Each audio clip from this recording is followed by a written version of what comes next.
Welcome to my YouTube channel super academy. तो मेरे प्रिय विद्यार्थियों और साथियों, मैं आशा करता हूं आप बहुत अच्छे और स्वस्थ होंगे। आज जो हमारी क्लास होने वाली है वो भारतीय संविधान में टॉपिक रहेगा भारतीय संविधान में विदेशों से लिए गए स्रोत, यानी सोर्सेस, क्या क्या सोर्स लिए गए किस देश से। तो आज का हमारा यह टॉपिक रहेगा। तो सभी भाई और बहनें वीडियो को लाइक करें, ज्यादा से ज्यादा शेयर करें, ठीक है। चलें क्लास को शुरू करते हैं।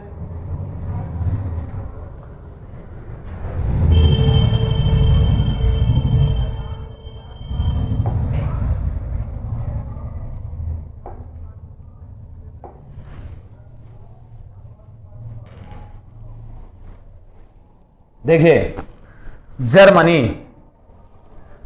अपने अंदर एक दम लेकर आइए, पेशेंस बनाए रखिए, ठीक है। और एक ऐसा दम लेकर आइए, एक ऐसा जुनून जगाइए अपने अंदर कि जिससे अपना आप ही ये मेहनत, एक कहते हैं ना जुनून, कि जुनून वो वाला कि देखते ही ये पता लग जाए कि हाँ भाई, आज तो हमने 4 घंटे पढ़ाई की थी, लेकिन कल से हम 4 नहीं, कल से हम 8 घंटे पढ़ाई करेंगे। लेकिन ऐसा तो करना मत कि 4 दिन तो कर रहे हो पूरे 20-20 घंटे और उसके बाद फिर गोल। ऐसा नहीं, पेशेंस बनाए रखिए, आराम से धैर्य से काम करिए, सब होगा।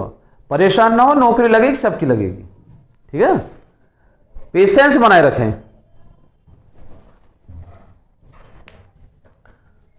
तो चले, जर्मनी देश से हमारे संविधान में क्या क्या स्रोत लिए गए हैं। तो आपातकाल के उपबंध, क्या आपातकाल के उपबंध किस देश के संविधान से लिए गए हैं। तो जर्मनी देश के संविधान से आपातकाल के उपबंध लिए गए हैं। बात करें मौलिक अधिकारों का निलंबन, क्या मौलिक अधिकारों का निलंबन भी किस देश के संविधान से लिए गए हैं। तो जर्मनी, यानी इसका मतलब मौलिक अधिकारों का निलंबन, उन्हें मौलिक अधिकारों को कैसे समाप्त किया जाता है, ठीक है। तो उनका निलंबन, मौलिक अधिकारों का निलंबन किस देश के संविधान से, जर्मनी के। और आपात उपबंध किस देश के संविधान से, जर्मनी। क्लियर। इससे आगे अगर हम बात करें, नोट करके चलना, बराबर नोट कर लिया होगा ना। इससे आगे देखिए, सोवियत संघ, मौलिक कर्तव्य, क्या मौलिक कर्तव्य। तो भारतीय संविधान में मौलिक कर्तव्य भी किस देश के संविधान से लिए गए हैं। तो सोवियत संघ, जिसे हम रशिया कहते हैं या रूस कहते हैं, ठीक है। तो मौलिक कर्तव्य किस देश के संविधान से लिए गए हैं। तो मौलिक कर्तव्य रूस देश के संविधान से लिए गए हैं। और मैं ये कहूं कि प्रेजेंट में मौलिक कर्तव्यों की संख्या कितनी है। प्रेजेंट में मौलिक कर्तव्यों की संख्या कितनी है। तो प्रेजेंट में मौलिक कर्तव्यों की संख्या 11 है। क्लियर। कितनी, 11 है। पंचवर्षीय योजनाएं, जो पंचवर्षीय योजनाएं होती हैं, इस पंचवर्षीय योजनाएं का प्रारूप किस देश के संविधान से अपनाया गया है। तो पंचवर्षीय योजनाएं का प्रारूप भी अपनाया गया है रूस के संविधान से। कहां से, रूस के संविधान से। तो ये बात क्लियर। इससे आगे बात करते हैं आर्थिक, सामाजिक व राजनीतिक न्याय। जो भी आर्थिक और सामाजिक व राजनीतिक न्याय होंगे वो भी किस देश के संविधान से अपनाए गए हैं। तो वो भी रूस के संविधान से लिए गए हैं। क्लियर है। चलिए नेक्स्ट क्वेश्चन की तरफ। नोट करना जल्दी, बराबर नोट करते चलना। अब बात करते हैं दक्षिण अफ्रीका, क्या दक्षिण अफ्रीका। तो दक्षिण अफ्रीका के संविधान से क्या क्या सोर्सेस लिए गए हैं।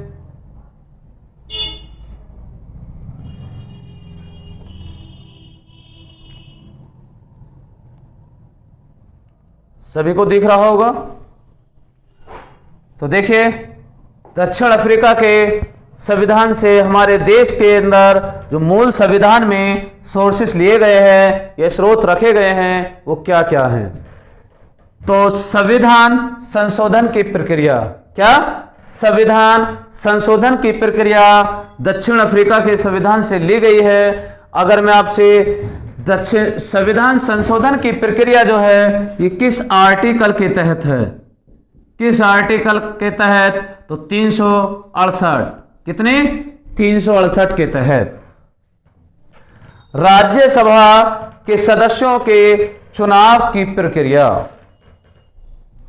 राज्यसभा के सदस्यों के चुनाव की प्रक्रिया का प्रावधान भी दक्षिण अफ्रीका के संविधान से लिया गया है। लेकिन ये मोस्ट इंपोर्टेंट है कि संविधान संशोधन की प्रक्रिया का प्रावधान भी किस देश के संविधान से लिया गया है, तो दक्षिण अफ्रीका के संविधान से लिया गया है भारतीय संविधान में संशोधन प्रक्रिया का प्रावधान। क्लियर?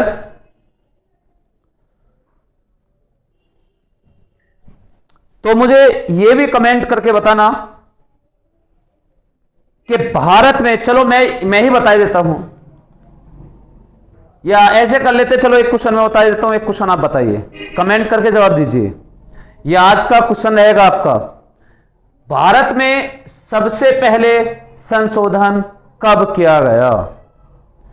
भारत में सबसे पहले संशोधन कब किया गया और अभी तक भारत के संविधान में कुल कितनी बार संशोधन हो चुका है? तो यह आपका क्वेश्चन रहेगा। अब तक कितनी बार संविधान में संशोधन हो चुका है?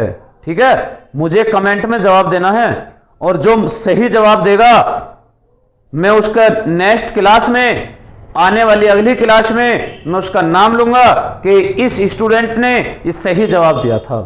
ठीक है, तो मुझे कमेंट में जवाब देना है। क्या जवाब देना है? कि अभी तक संविधान में कुल कितने संशोधन हो चुके हैं। ठीक है, तो नेक्स्ट चलें इससे आगे। कनाडा। तो देखिए, कनाडा के संविधान से क्या क्या प्रक्रिया अपनाई गई हैं या क्या क्या प्रक्रिया ली गई हैं। तो अर्धसंघीय सरकार, क्या? अर्धसंघीय सरकार यानी शक्तिशाली केंद्र सरकार, क्या?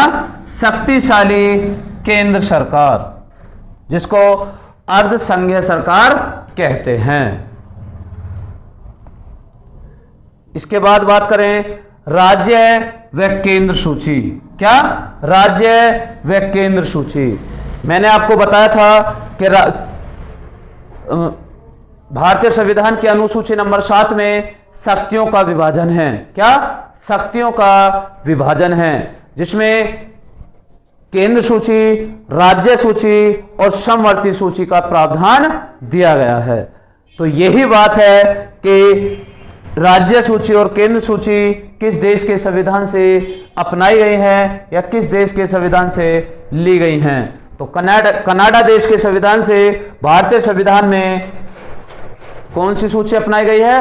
राज्य सूची और केंद्र सूची। ये दोनों सूची ली गई हैं कनाडा के संविधान से। बात क्लियर है? इसके बाद अगर हम बात करें राज्य सूची के अंतर्गत कुल कितने विषय आते हैं और केंद्र सूची के अंतर्गत कुल कितने विषय आते हैं, तो मूल संविधान में राज्य सूची के अंतर्गत जो विषय थे वो विषय थे 66, लेकिन प्रेजेंट में कितने विषय हैं? 61 विषय हैं। मूल संविधान में केंद्र सूची के अंतर्गत यानी केंद्र सूची के अंतर्गत मूल संविधान में कुल कितने विषय थे? तो मूल संविधान में 97 विषय थे, लेकिन प्रेजेंट में 100 विषय हैं। कितने? 100 विषय हैं। चलो आगे बात, अभी जब बात चली गई तो समवर्ती सूची में भी अभी हम बता देते हैं। तो समवर्ती सूची में मूल संविधान में 47 विषय थे, लेकिन प्रेजेंट में 52 विषय हैं। बात क्लियर?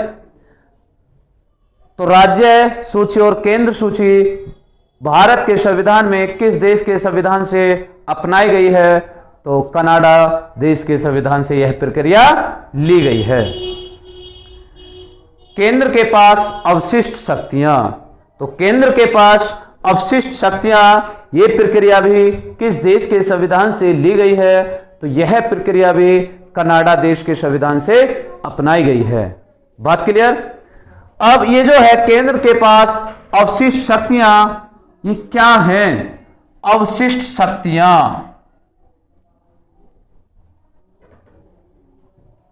ठीक है, क्या है ये अवशिष्ट शक्तियां वो हैं जितनी भी नई खोजें होती हैं वो किस विषय के अंतर्गत आती हैं? तो अवशिष्ट विषय के अंतर्गत ही जितनी नई खोजें होती हैं वो इस विषय के अंतर्गत आती हैं। किसके अंतर्गत? अवशिष्ट विषय के अंतर्गत ही आती हैं जितनी भी नई खोजें होती हैं।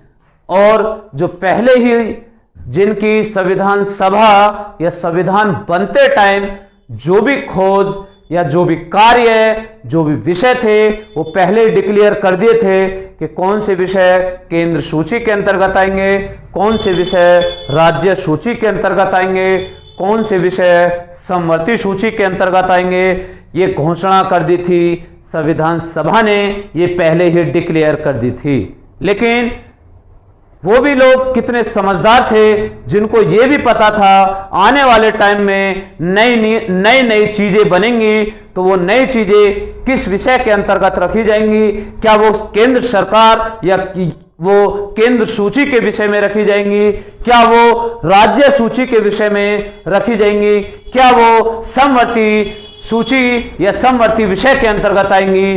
तो ऐसा वो भी कितने महान विद्वान थे, वो भी कितने महान व्यक्ति थे जिनको संविधान बनाते टाइम भी उनको ये ज्ञान था आने वाले टाइम में नई नई खोजें होंगी तो किस विषय या किस सूची के अंतर्गत रखी जाएंगी। तो उन्होंने जब ही डिक्लेयर कर दिया था कि आने वाले टाइम में जो नई खोजें होंगी उनके लिए क्या प्रावधान दिया गया है? अवशिष्ट विषय। क्या? अवशिष्ट विषय। तो नई खोजें किसके अंतर्गत आती हैं? अवशिष्ट विषय के अंतर्गत। तो यही है केंद्र के पास अवशिष्ट शक्तियां, ये किस देश के संविधान से ली गई हैं? तो ये भी कनाडा देश के संविधान से ली गई हैं। क्लियर है? चले आगे चलते हैं।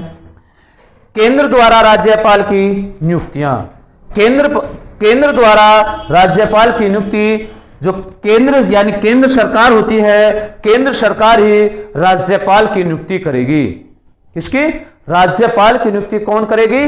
केंद्र सरकार। ऐसा नहीं केंद्र सरकार, देखो राज्यपाल जो नियुक्त किए जाते हैं, राज्यपाल नियुक्त किए जाते हैं राज्य के लिए, लेकिन राज्य का मुखिया ही राज्यपाल होता है। क्या? राज्य का मुखिया ही राज्यपाल होता है। पर ऐसा नहीं कि राज्य का मुखिया राज्यपाल है तो कोई राज्य ही अपने आप उसे निर्वाचित करेगा या उसे मनोनीत करेगा। नहीं, ये राज्य के हाथ में नहीं है, ये केंद्र सरकार के हाथ में पावर है। किसी भी राज्य में अगर गवर्नर चुना जाएगा, गवर्नर नियुक्त किया जाएगा तो केंद्र सरकार के हाथ में वो पावर है। क्लियर है? तो राज्यपाल नियुक्त, केंद्र सरकार राज्यपाल को नियुक्त करेगी। यह प्रक्रिया, यह प्रावधान भारतीय संविधान में किस देश के संविधान से लिया गया स्रोत है? तो यह भी कनाडा देश के संविधान से लिया गया स्रोत है। बात समझ में आ गई? चलते हैं नेक्स्ट क्वेश्चन की तरफ। देखिए, फ्रांस देश के संविधान से भारतीय संविधान में क्या क्या स्रोत लिए गए हैं? देखिए, गणतंत्र, जिसे रिपब्लिक बोलते हैं, गणतंत्र। तो गणतंत्र ये भी किस देश के संविधान से ली गई हैं? तो फ्रांस देश के संविधान से, फ्रांस देश से ये गणतंत्र के प्रावधान लिए गए हैं। देश का प्रमुख यानी हेड निर्वाचित होगा। क्लियर? इसके बाद अगर हम बात करते हैं स्वतंत्रता, समानता व बंधुत्व, ये भी किस देश के संविधान से ये शब्द लिए गए हैं? चाहे वो स्वतंत्रता शब्द हो, चाहे वो समानता शब्द हो, चाहे वो बंधुत्व शब्द हो। आप इन दो का तो मतलब जानते होंगे, लेकिन एक ये शब्द ऐसा है जिसका अर्थ आपको ना पता होगा इसको बोलते हैं बंधुत्व का मतलब भाईचारा। क्या? भाईचारा। ठीक है, क्योंकि स्वतंत्रता और समानता ये तो आप जानते होंगे। बात क्लियर?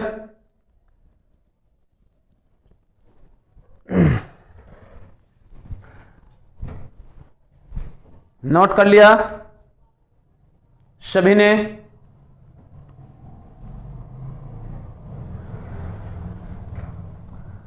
तो देखिए, मैंने आज आपको ये जो भारतीय संविधान में विदेशी स्रोत लिए गए हैं वो आज कंप्लीट हो चुके हैं। मैंने आपको 2 क्लास में ये स्रोत कंप्लीट करा चुका हूं। ठीक है, और ये स्रोत अगर हम देखा जाए तो भारत का जो संविधान इकट्ठा या भारत का जो संविधान बनाया गया है वो कितने देशों से लिया गया है? कितने देशों से लिया गया है? तो लगभग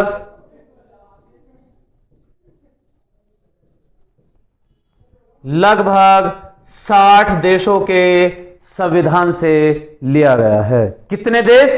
लगभग 60 देश के संविधानों से लिया गया है।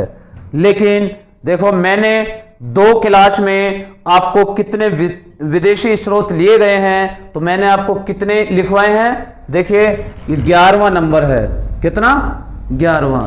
तो 11 देश के जो मुख्य स्रोत क्या क्या लिए गए हैं मैंने आपको वही लिखवाए हैं। मैंने ऐसा नहीं कि मैं आपको 60 देश के नाम लिखवाऊं और उन 60 देश से क्या क्या स्रोत लिए गए, ऐसा भी ठीक नहीं है, क्योंकि हमें सिर्फ वो पढ़ना है जो एग्जाम के मतलब का है।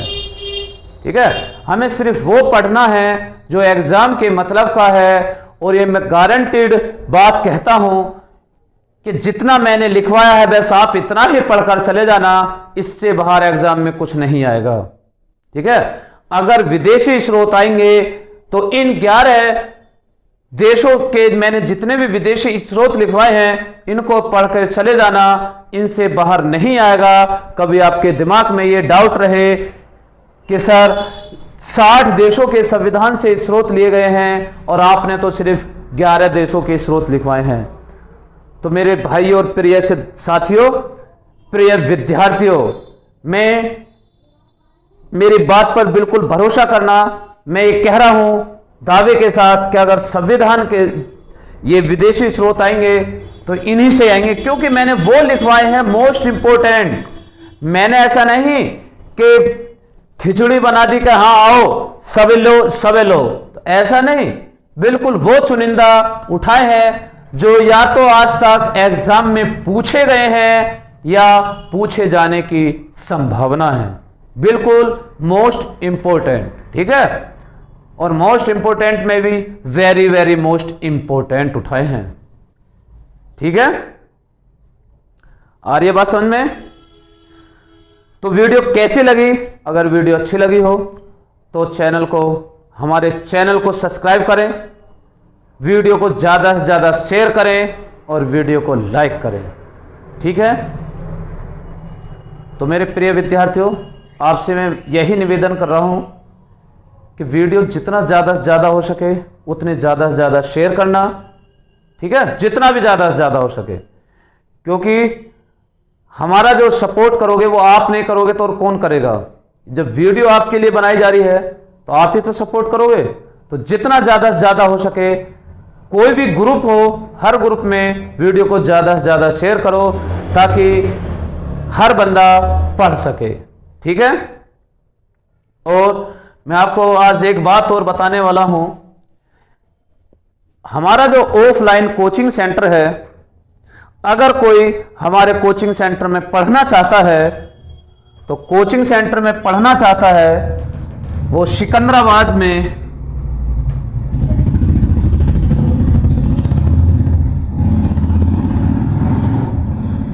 कहां? सिकंदराबाद में हनुमान चौक,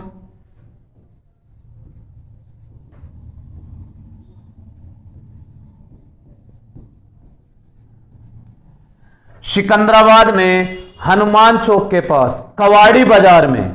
कहां? कवाड़ी बाजार में। तो सिकंदराबाद में हनुमान चौक के पास कवाड़ी बाजार में, जिसे न्यार मंडी या घास मंडी कहा जाता है, तो उसमें सुपर्ब के नाम से कोचिंग सेंटर है। किस नाम से? Superb, superb plus coaching centre.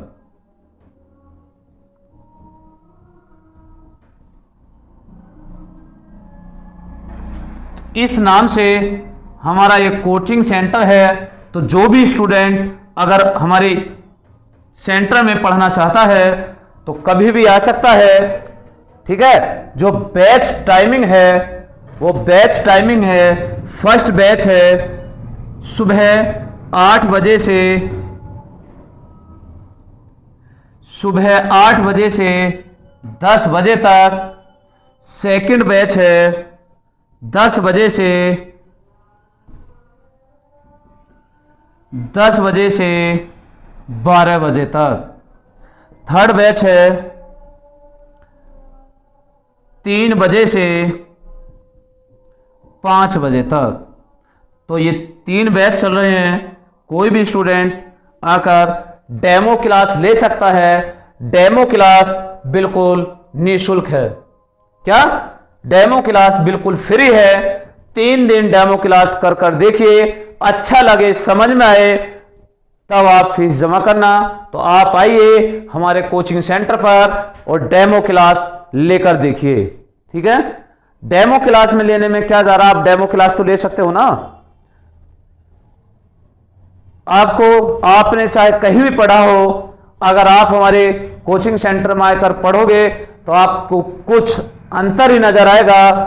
कहीं ये दावे के साथ कहता हूं कि कहीं भी वो ट्रिक किसी भी कोचिंग सेंटर में नहीं पढ़ा जाती होगी, लेकिन बिल्कुल एकदम पेन फ्री क्वेश्चन, चाहे सवाल कितना ही बड़ा लेंथी क्यों ना हो, लेकिन उस सवाल को बिल्कुल एकदम पेन फ्री कर दिया जाता है। क्या? पेन फ्री क्वेश्चन कर दिया जाता है। तो आप आइए हमारे कोचिंग सेंटर में। ऑफलाइन कोचिंग सेंटर चलता है सिकंदराबाद हनुमान चौक कवाड़ी बाजार में, सुपर प्लस कोचिंग सेंटर के नाम से। ये 3 बैच चल रहे हैं। और किसी अगर कोई इंक्वायरी लेनी हो तो हमारा कॉन्टैक्ट नंबर है